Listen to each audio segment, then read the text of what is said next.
Shalom, selamat pagi anak-anak. Selamat pagi Bapak Ibu yang terkasih. Marilah kita mulai renungan pada pagi ini. Sebelum kita mendengarkan firman Tuhan, kita akan memuji nama Tuhan dan memuliakan nama Tuhan. Kita akan pujikan Kaulah Tuhanku.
Penting bagi kehidupan kita.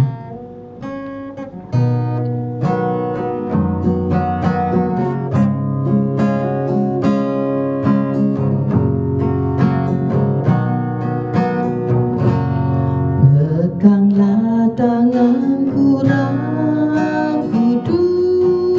Kudus, setiap hari.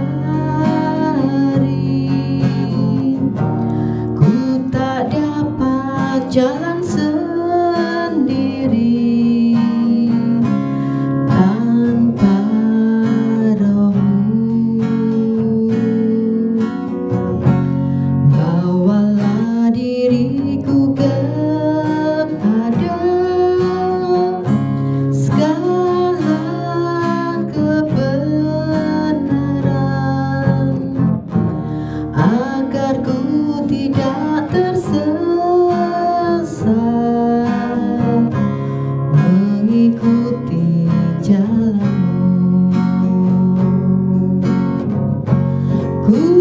Kudus, kudus Tuhan, kudus nama-Mu.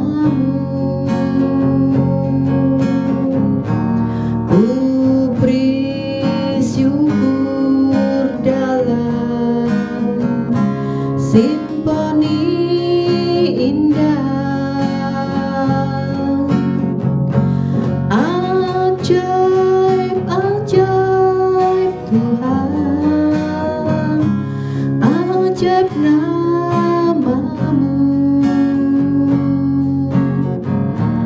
Nama yang beri menang, Yesus namanya.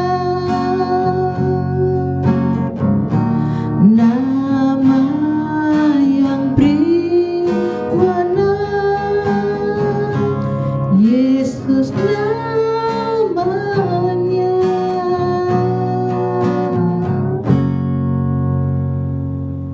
Nah, anak-anak, sebelum kita mendengarkan firman Tuhan, mari kita bersatu hati di dalam doa.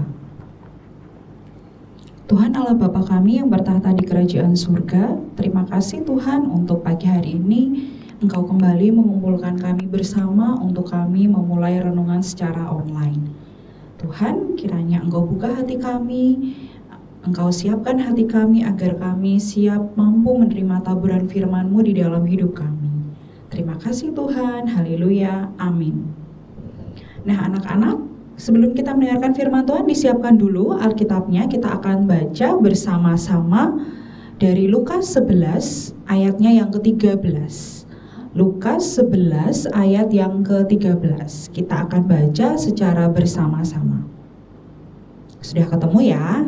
Oke, kita baca Lukas 11 ayat 13.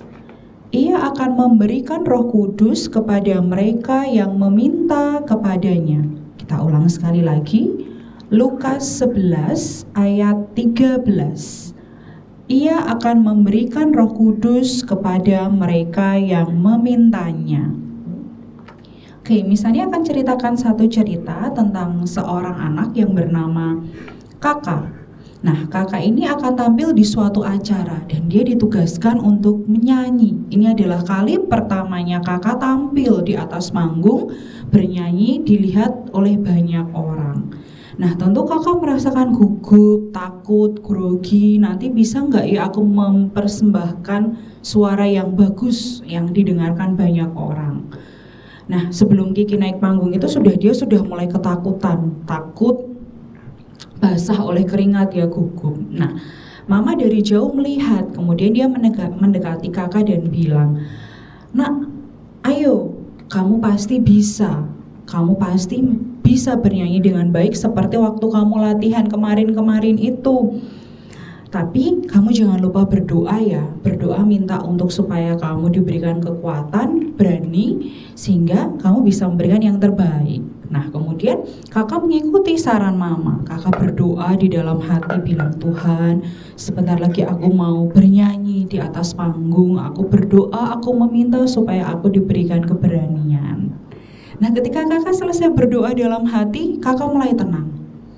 Dan ketika namanya dipanggil untuk maju bernyanyi di atas panggung, dia mulai tampil dengan percaya diri walaupun masih ada rasa ketakutan, tapi dia sudah mulai tenang dan bisa mengatur rasa takutnya.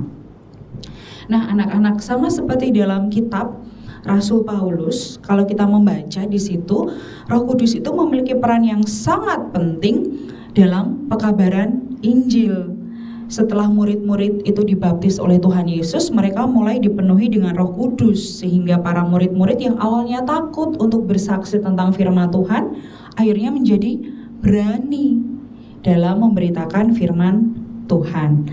Nah, bagaimana dengan kita? Kira-kira kita sudah punya Roh Kudus apa belum ya di dalam diri kita? Sudah apa belum?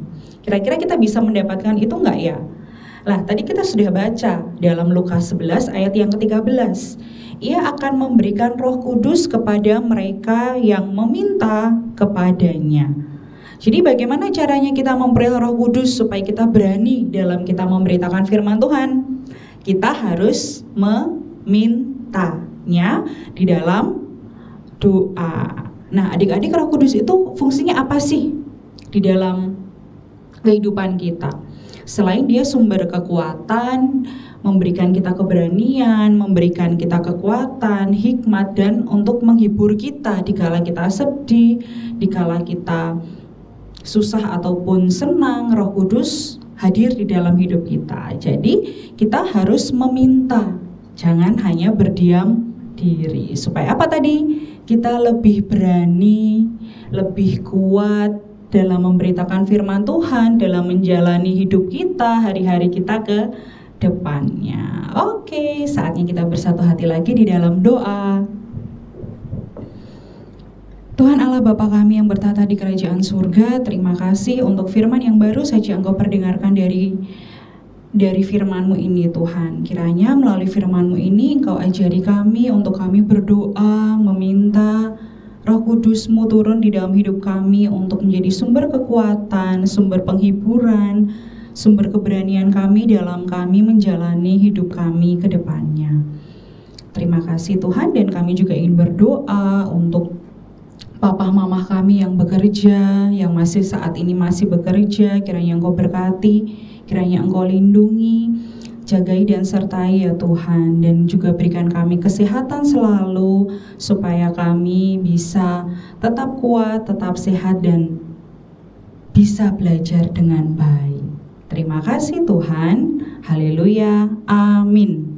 Sebelum kita mendengarkan firman Tuhan, kita akan berdoa terlebih dahulu. Kami mengucap syukur Tuhan buat berkat, kasih dan pimpinan Tuhan kepada kami. Sungguh Tuhan, kami dapat merasakan betapa besar kasih-Mu kepada kami. Seberapa banyak pujian yang kami naikkan, biarlah menjadi dupa yang harum di hadapan-Mu. Dan tiba saatnya Tuhan, kami akan mendengarkan firman Tuhan. Buka hati kami, biarlah firman-Mu boleh menjadi rema di dalam kehidupan kami. Terima kasih Bapa, di dalam nama Tuhan Yesus kami berdoa dan mengucap syukur. Amin. Nah anak-anak, kita sudah mendengarkan firman Tuhan ya. Mari kita sambut firman Tuhan dengan pujian, ku ingin dengar cerita.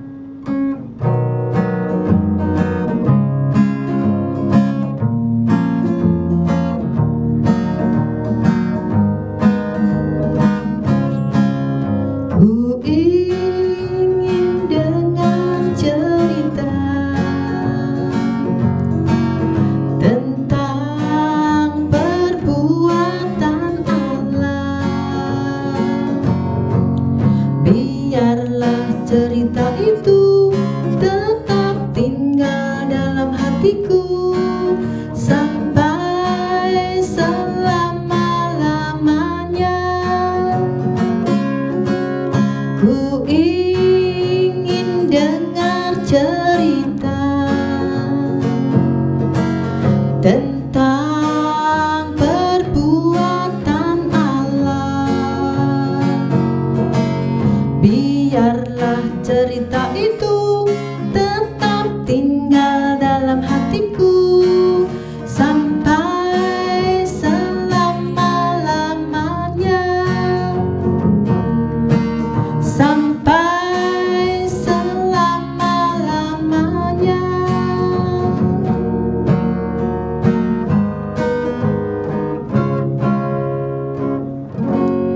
Ya anak-anak, terima kasih. Tuhan Yesus selalu menyertai kita semua. Bye-bye.